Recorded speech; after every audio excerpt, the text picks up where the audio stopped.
Welcome to Arlington High's production of The Waffle House Index by Nick Farmer. Now sit back, relax, and enjoy the show.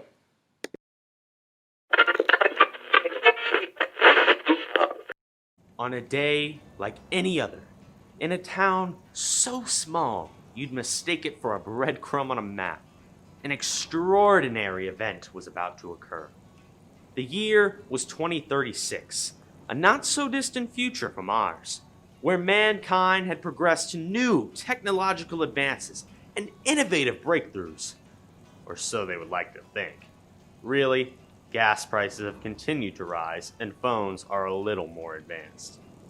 In this small southern town, like most, food was at the heart and soul of its people, and there was no better place to satisfy a hungry stomach than the Waffle House. She was a sight to see on an early morning, or after a long day. Her doors welcomed in all sorts of weary travelers, building a diverse community. Inside the worn walls of the Waffle House, 3 women prepared for the daily masses. Miss Charlotte, the owner, and the best pie baker within 50 miles, busies herself cleaning down the tables, while Joy, her right-hand man, fills the room with the smell of fresh coffee beans, and she begins to brew the very first pot of the day. Meanwhile, Mary, the youngest of the 3 waitresses, leans against the counter.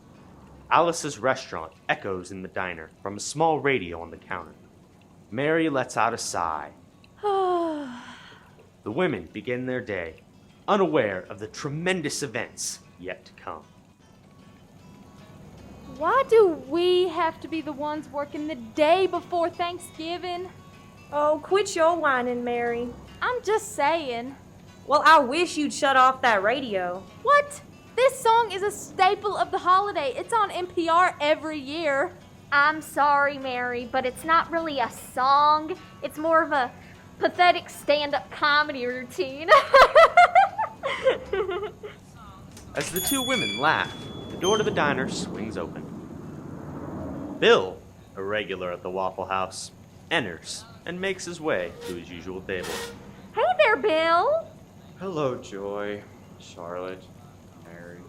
He hangs his coat over the back of the chair. Bill, often a man of worry, seemed more distraught than usual, his hands shake, vibrating the table. You look worried. What terrible thing happened this time? I got a bad feeling about today. So, what's up? Call it a hunch, but I have an odd, cataclysmic feeling. I'm sure it's nothing. Look, the current state of the world scares me. What with the reformation of the USSR plus global tensions are at an all-time high, 2036 has been the worst year ever since 2020. Here you go, Bill. Have a cup of coffee on us. You know, I should not be drinking coffee. Trust me, you need it. Happy Thanksgiving. Thank you, and happy Thanksgiving. Once again, the door to the diner swings open. I don't understand you, Nick. How can you be so small-minded for such a big man? I'm not that big. My gut is just growing through a growth spurt. Besides, this place is too long a drive. Nick and Jane enter the restaurant, frequent goers to the Waffle House. The old married couple were known for their constant bickering. But it's got fresh air and home cooking. Wouldn't have to leave the city for home cooking if you would just cook. Hey, you 2 cut it out. Charlotte scrapes the spatula off the hot stove and slams it on the counter. You know my rule. No marital bickering in my Waffle House. Oh, I will stick your feet in a toaster and then plug it in. Sorry, Charlotte. So what'll it be? 1, 2 waffles and 2 cups of coffee. You got it. For someone who doesn't like it here, you sure do eat their food up quick. I didn't say I didn't like it. I just said it's too full. Look, people go to the Waffle House for the grease and the dirt that has accumulated over the years. You can't just recreate that flavor. Thanks, Jane. I think. Here you go, you two, and can you please stop arguing? I would prefer to enjoy my day without feeling like it was the end of the world. Suddenly, Bill jumps in his seat from Joy's comment. He appears to be shaken. What's with him? Oh, he's just worried about something. Wait, I recognize that look. Hey, your name's Bill, right? Correct. I've seen you somewhere before. Where do you work? Stop it, you're embarrassing him. Just eat. Oh, come on, where do you work? If I just say, the government, would you believe me? Come to think of it, he's never told us anything about his job before. Wonder what it could be. In that moment, the front door swings open yet again to reveal... Dawn! Howdy, y'all. Wait, Bill, you know Don? Of course I do. He's one of the regulars here. Comes here at least once a week, to my knowledge. So, ladies, how is everybody today? Well, Joy and Charlotte hate Thanksgiving.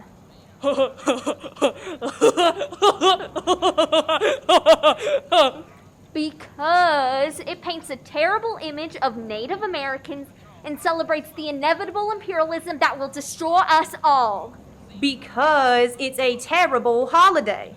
Because of that stupid stand-up comedy routine. Nick and Jane are still fighting, but what's new? Hey! And Bill, something's up with him. World has been scary recently. Why wouldn't I be worried? At least things will be alright, I think. See, give me an all-star special breakfast. You got it. Hey, Sarge, you actually drink your coffee with the spoon in the cup? Yeah? I like you. You're a smart kid, but you're gonna poke your eye out doing that. No, I won't. That's ridiculous. Business continues as usual within the diner. The smell of bacon sizzling on the stove. Alice's restaurant faintly humming in the distance. Jane and Nick and their usual banter popping in and out between sounds and the many distant chatters amongst the diner's guests. On a whole, it was a wonderfully average morning. Until... Alice's restaurant is replaced with the frantic sounds of the emergency broadcast system. Everyone halts as the sound from the radio builds in the room. Attention, attention. This is the emergency broadcast system. A nuclear bomb is headed our way. I repeat, a nuclear bomb is headed our way. Please seek shelter. This is not a test. I repeat, this is not a test. Have a nice day. The room falls still. Silence. Everyone, get in the restrooms. Now! The diner erupts into madness, each person shoving their way into the restroom, knocking over chairs and anyone in their path. A feeble, and frankly rather old, Jane is knocked to the floor amongst the rush. Once again, silence. Jane is alone. She weakly stands, observing the overturned tables, spilt coffee, and the faint sound of sizzling still going on the stove. And then, from a distance, the soft pop of the bomb lands. It begins, the rattling of dishes on the table, building to the shaking of the walls, until the whole diner seems as though it will be ripped out of the ground. The power goes out. A shadow emerges within the restaurant, taking advantage of the roar of the bomb. The figure reveals a gun, and followed by its shot, the shadow vanishes, as does the shaking of the walls. And as quickly as it started, the blast from the bomb is concluded. The diner goers slowly start trickling out of the bathroom, feeling their way around the dark room, unaware of Jane's body, lifeless on the floor. The power is out! Mary, go start up the generator. Got it. Why are you prepared for all of this? We are the Waffle House. We don't close for anything. We're prepared for any disaster. Well, that's a bit odd. Wait, where's Jane? Well, she wasn't with us in the men's room.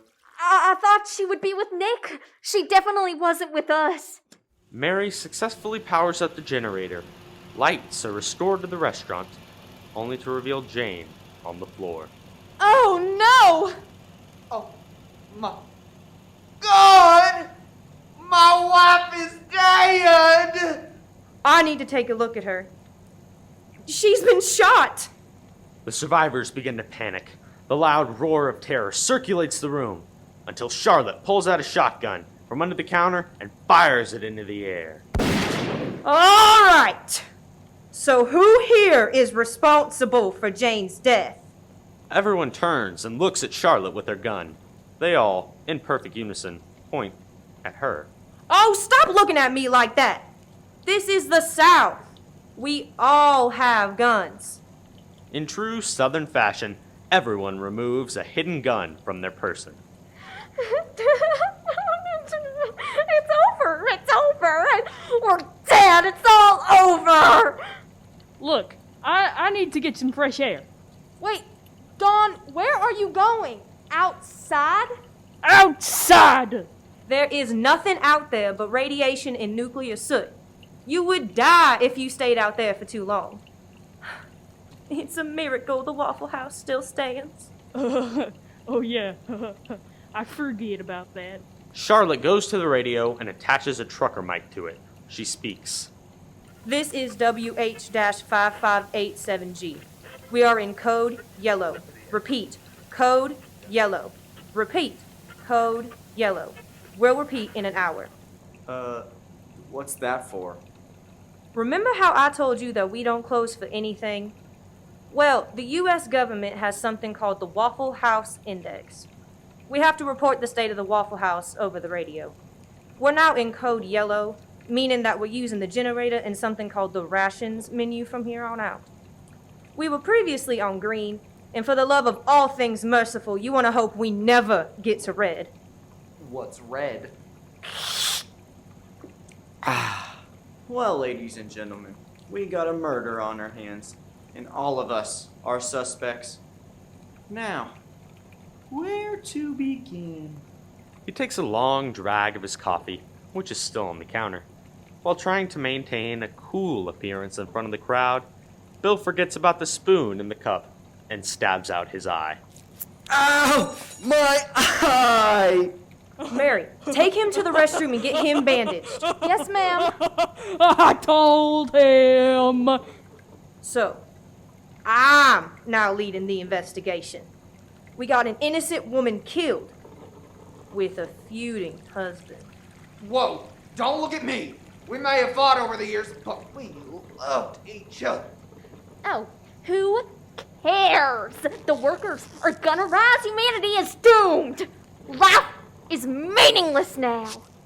You okay, Joy? It's over.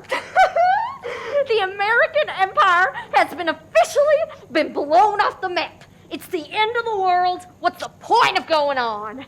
It's not the end yet. Who knows what might happen? There could be other survivors. Or maybe she's the murderer. She's lost all hope and decided to begin the chaos early. Nick pulls out and aims his gun. The one who accuses the most people are typically the ones who are guilty. Joy picks up her gun and, like a Western standoff, aims it at Nick.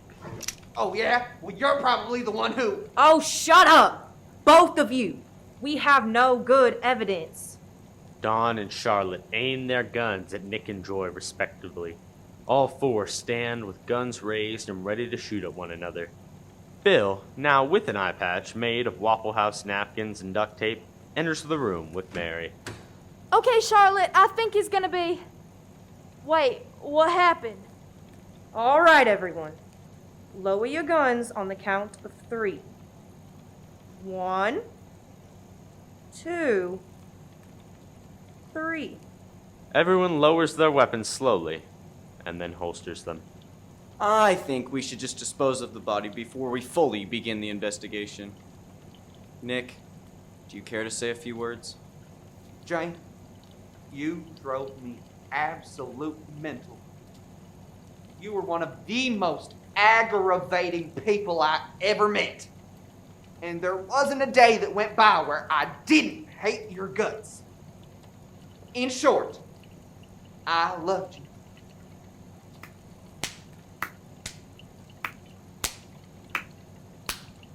All right, Don, let's move the body outside.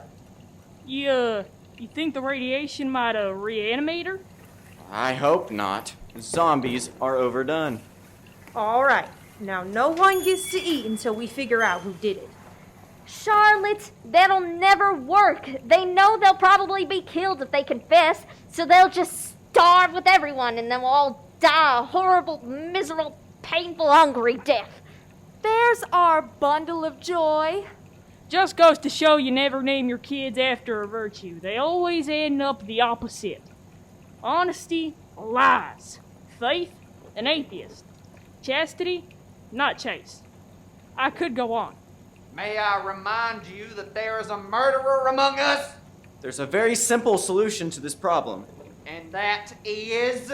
Check everyone's gun. The killer is the one whose gun is missing a bullet. Good idea. Nick and I will search everyone's gun. Well, I'm not agreeing with anything he says. Why? I think he did it. What makes you think that? We don't know anything about him. He stabs his eye out with the spoon, which seems pretty impossible to me. And he is the only one taken in charge of the investigation. That's no basis for an accusation. Even if it's not, why would we make you our leader? We don't know anything about you. Please, Nick, you're being irrational right now. You have every right to be, but come on, guys, you're gonna gang up around the injured one?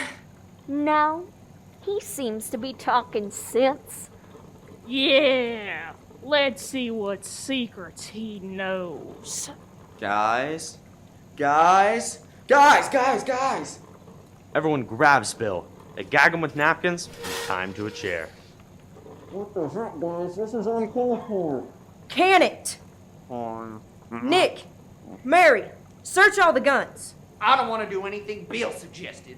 He's not suggesting it. I am. But I don't wanna. You're gonna want to, or I'm gonna stick your face to the surface of a waffle iron. You get it? And as for you, Bill, you're gonna talk. And what if I don't? Sorry. Say that again. I don't understand you. And what if I don't? Oh, come on. You can do better than that. Enunciate. And what if I don't? I'll turn that griddle behind the counter on, cook some bacon, and have your bare hand clean the grease. You wouldn't do that to a regular. Oh, Joy! Turn on the griddle. Joy runs over to turn on the griddle. She gives an evil laugh. Dawn begins to brandish some knives menacingly. The griddle sizzles. There is a short pause. Bill tries to keep calm, but he gets more and more nervous until... Okay, I'll talk. Good.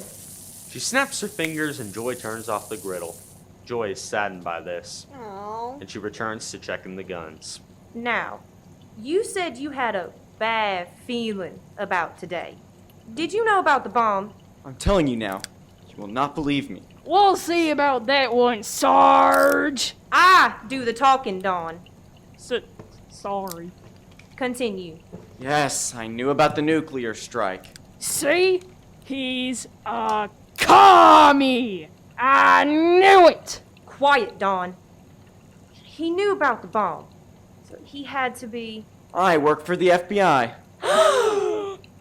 So, when you said you worked for the government, you weren't kidding. Yes, all the federal agents knew about the strike, but we were ordered not to act any different. The secrets we harbored were best taken to our graves. So I came on down to the Waffle House. I knew about the index and thought it would be the safest, most inconspicuous place to hide. I mean, it's a Waffle House. Who's gonna look for an FBI agent in a Waffle House? Likely story. Where's the proof? Untie me and I'll show you my badge. They free Bill, and he produces his badge. It could be fake. No, that's real looking. I believe him. Finally, we're all speaking sense again. So what did you see when the bomb went off? Well, funny thing about that, I think that bullet was for me. How so? Amongst the confusion, while we were all scrambling for the bathroom, a figure stopped and aimed their gun at me and missed. I don't know what they wanted from me, but I'm thankful for my life. Oh, I get it. It's Thanksgiving tomorrow. Like, thankful. Your sense of humor is terrible, Mary. Say, what's the update on the guns? Well, you're not gonna like this. All the guns are fully loaded. Either someone reloaded or there was no bullet fired. Well, that's just great. Well, maybe she was killed by debris. Sorry, Dawn, but my wife wasn't killed by debris. And also, I don't think you realize that this Waffle House is perfectly intact. Well, maybe a magic bullet did it. Really? Has he always been like this? Well, he always believed in the JFK conspiracy, but other than that, he's mostly sane. So, assuming that everyone has been telling the truth, the only suspects are... Mary, Dawn, and Joy. What? Why not Charlotte? She bluntly pulled out her gun with no qualms. The guilty party would not do that. Unless that's what he wants you to think. Oh, shut up! Yeah, honestly, we shouldn't be... You too! What has gotten into you, Nick? Look, I trust none of the prime suspects. That's insane. All I did was go straight to the restroom. Not like you believe me, but I did as well. So did I. I know. And it's obviously Mary. On what ground? I've known Dawn for a while now, and I know he ain't a conspiracy theorist. He's just skeptical of the government.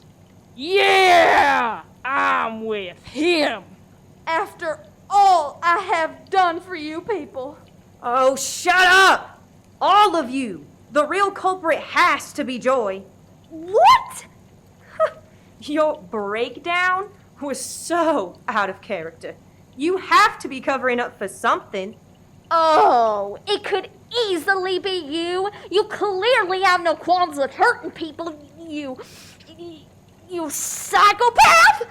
You're all wrong. It has to be Nick, because he hasn't been grieving. The Waffle House breaks out into a full-blown shouting match. People are pointing and bickering at each other. Mass hysteria. Everyone keeps accusing each other and switching targets. Except for Bill, who is pondering the evidence. He figures out the solution. Until he goes to grab his gun, and then fires it in the air. Everyone gasps. You're all wrong. The killer has to be Dawn. All right, Sergeant Cyclops. Why do you suspect me? Well, first of all, you called nobody but me Sarge before anybody knew I was an FBI agent.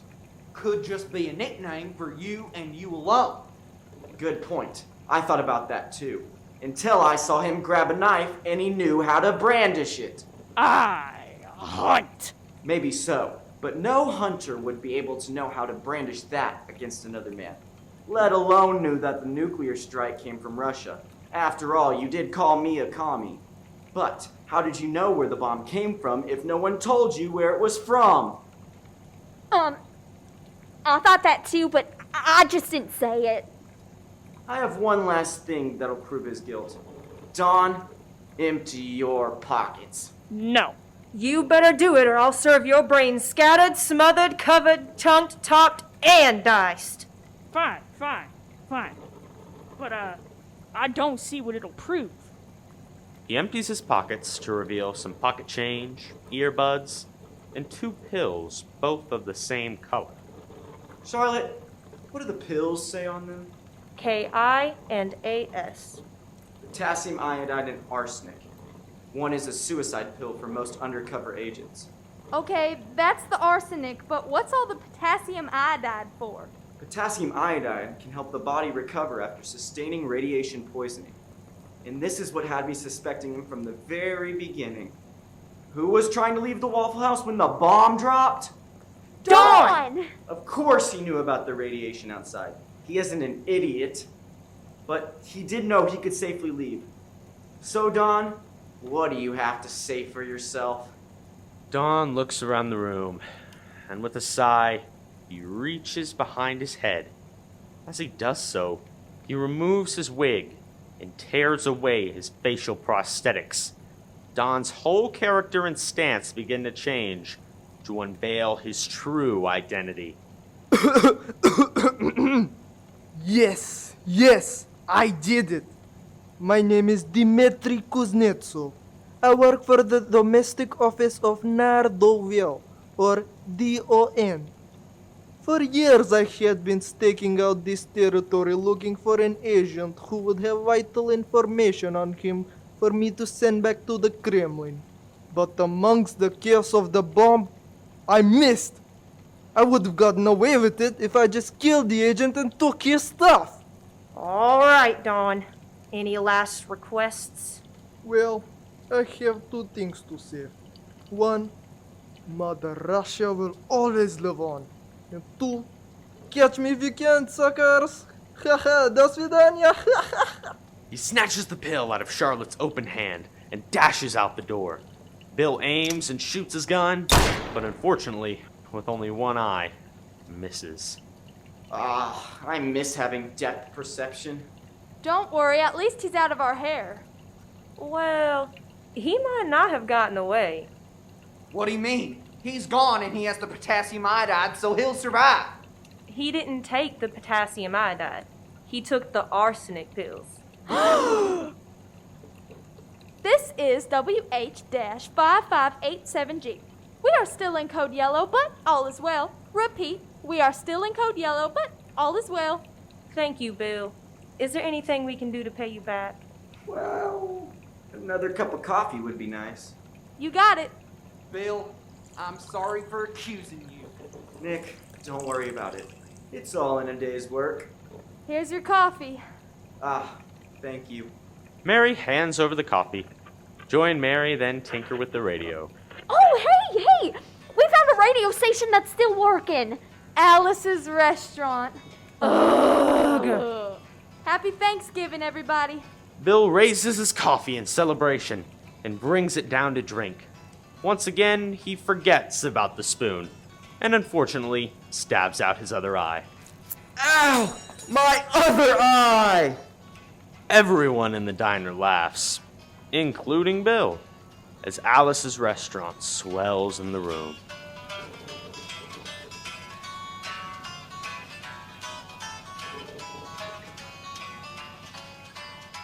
This song is called Alice's Restaurant. It's about Alice